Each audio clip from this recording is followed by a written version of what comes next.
দীর্ঘদিন গণতন্ত্র পুনরুদ্ধারের আন্দোলনে বলিষ্ঠ ভূমিকা রাখলেও কুষ্টিয়ায় বিএনপির নেতৃত্ব নিয়ে চরম অসন্তোষ বিরাজ করছে তৃণমূল নেতাকর্মীদের মধ্যে।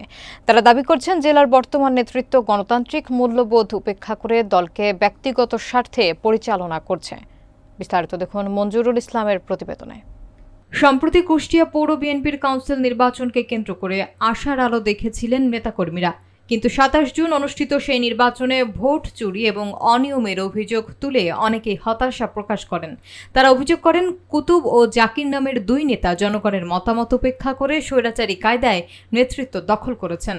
নেতাকর্মীরা বলেন, ২০২৫ সালের ৫ আগস্ট জননেতা তারেক রহমানের নেতৃত্বে স্বৈর শাসনের পতন হলেও কুষ্টিয়ায় সেই বিজয়ের পূর্ণ প্রতিফলন ঘটেনি, বরং নতুনভাবে নব ফ্যাসিবাদী নেতৃত্বের উদ্ভব ঘটেছে, যা দলের আদর্শ এবং ভাবমূর্তিকে প্রশ্নবিদ্ধ করছে। তারা কেন্দ্রীয় নেতৃত্বের দৃষ্টি আকর্ষণ করে বলেন, তৃণমূলের এই ক্ষোভ উপেক্ষা করা হলে দলীয় ঐক্য বিনষ্ট হতে পারে।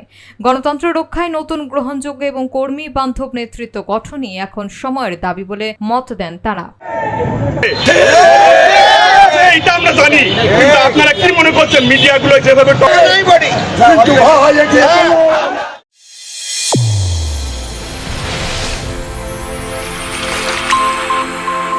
চ্যানেল A1 হৃদয়ের স্পন্দন।